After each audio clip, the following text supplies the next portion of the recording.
Friends, welcome back to Neha education. कैसे हैं आप सभी और आपकी प्रिपरेशन कैसी चल रही है, कमेंट्स बॉक्स में मुझे बताना। और गर्मी हो रही है तो अपने स्वास्थ्य का भी ध्यान रखिएगा, बाहर का कोई भी पेय पदार्थ नहीं लीजिएगा और घर पर ही अपना हल्का फुल्का सादा भोजन लीजिएगा, क्योंकि बीमारी भी फैल रही हैं और हमें इनसे बचने के लिए अपना सादा भोजन ही करना चाहिए और पानी खूब पीना चाहिए और अपना फ्रूट्स भी लीजिएगा और अपने स्वास्थ्य का ध्यान रखिए, क्योंकि हमें प्रिपरेशन करनी है तो खाने पीने का भी ध्यान रखना है और नींद का भी ज़रूरी है। नींद भी लीजिएगा और स्ट्रेस कुछ भी नहीं लीजिएगा। जब एग्ज़ाम हो अपना पेपर दीजिएगा। तो आइए हम स्टार्ट करते हैं। अभी हम प्रोटीन ही पढ़ रहे थे और प्रोटीन से रिलेटेड अभी कुछ क्वेश्चंस और रह गए हैं, तो इनको भी कंप्लीट कर लेते हैं। अनाज में कौन सा अमीनो एसिड नहीं पाया जाता है? तो लाइसिन नहीं पाया जाता है। भैंस के दूध में कौन सा प्रोटीन पाया जाता है? तो केसीन प्रोटीन पाया जाता है। गाय के दूध में कौन सा प्रोटीन पाया जाता है? तो कैरोटीन प्रोटीन पाया जाता है। पत्तियों का पीला रंग कौन से प्रोटीन के कारण होता है? तो कैरोटीन प्रोटीन के कारण पत्तियों का पीला रंग होता है।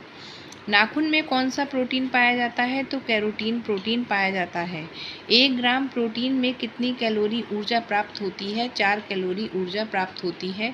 और ये बहुत मोस्ट इम्पोर्टेंट क्वेश्चंस हैं, इनको रिवाइज़ कीजिएगा, क्योंकि एग्ज़ाम कभी भी हो सकता है। टाइम इतना है नहीं कि हम थ्योरी को पढ़ें, और ये क्वेश्चंस जब मेरे आप कर लोगे तो आपको खुद ही लगेगा कि थ्योरी पढ़ने की कोई आवश्यकता ही नहीं है। रेडॉप्सिन प्रोटीन कहाँ पाया जाता है? तो ये आँखों में पाया जाता है। प्रोटीन का पाचन कहाँ होता है? तो आहार नाल के मुख्य 3 भाग में होता है। प्रोटीन का पाचन एक जगह पर नहीं हो पाता है। पहला भाग क्या है? अमाशय, दूसरा भाग है अग्नाशय और तीसरा भाग है छोटी आंत। अब हम आपको दिखा रहे हैं प्रोटीन का पाचन कैसे होता है। तो प्रोटीन का पाचन 3 भागों में होता है, अमाशय में, अग्नाशय में और छोटी आंत में। पहला भाग जो है, अमाशय से क्या निकलता है? तो देखो, अमाशय से क्या निकलता है? पेप्सिन, जो प्रोटीन को पेप्टोन में बदल देता है। समझ लीजिएगा, अमाशय में क्या निकलता है? पेप्सिन निकलता है, जो प्रोटीन को पेप्टोन में बदल देता है। दूसरा भाग जो है अग्नाशय है और अग्नाशय से क्या निकलता है? अग्नाशय से ट्रिप्सिन निकलता है और ट्रिप्सिन पेप्टोन को पेप्टाइड में बदल देता है। अब तीसरा भाग आता है छोटी आंत। तो छोटी आंत से क्या निकलता है? इरेप्सिन निकलता है और इरेप्सिन जो है पेप्टाइड को अमीनो अम्ल में बदल देता है। तो ये हमारे 3 प्रोसेस हो गए, और अमाशय, अग्नाशय और छोटी आंत। अब प्रोटीन में कुछ टेस्ट होते हैं, तो मैं 10 टेस्ट हैं उसमें, तो मैं इसी वीडियो में आपको दिखाना चाहती हूँ। और जो नेट की प्रिपरेशन कर रहे हैं उनके लिए तो खास कर है ही, क्योंकि कभी बहुत सारे उसमें दिए हुए होते हैं कि कौन सा रोग कैसे होता है। और तो मैं आपको दिखाती हूँ, आप देख लीजिएगा। ये है हमारे प्रोटीन का परीक्षण।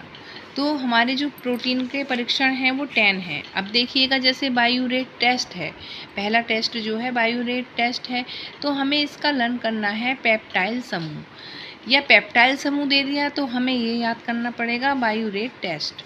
ठीक है, तो आइएगा हम 10 टेस्ट को देखते हैं। और इस जो ये प्रोटीन का टेस्ट है, इसमें से हमेशा क्वेश्चन ज़रूर आता है, तो आप लर्न कर लीजिएगा, इसको अच्छे से देख लीजिएगा। देखिएगा, फर्स्ट है बायोरेट टेस्ट, जो पेप्टाइल समूह है।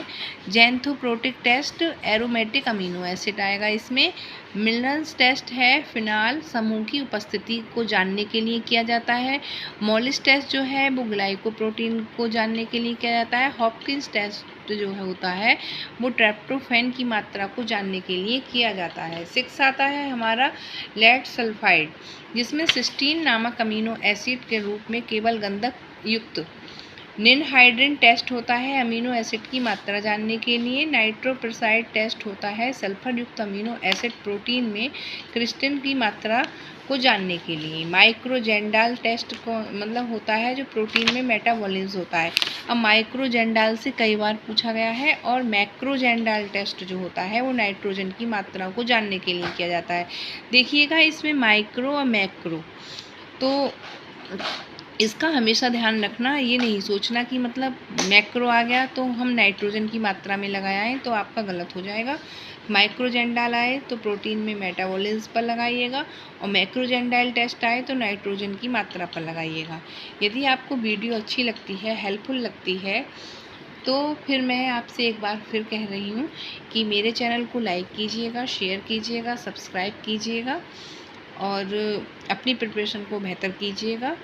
मैंने आपसे प्रॉमिस किया है तो डेली मैं 5 मिनट्स की वीडियो आपको दूंगी, कैसे भी दूं लेकिन दूंगी। वो बात अलग रही कि नेट प्रॉब्लम हो गई या लाइट इश्यूज़ है तो मैं नहीं दे पाऊँगी, लेकिन मेरी कोशिश यही रहेगी कि मैं आपको एक वीडियो ज़रूर डेली प्रोवाइड कराऊँ। तो मिलते हैं हम नेक्स्ट वीडियो में, तब तक के लिए बाय, टेक केयर।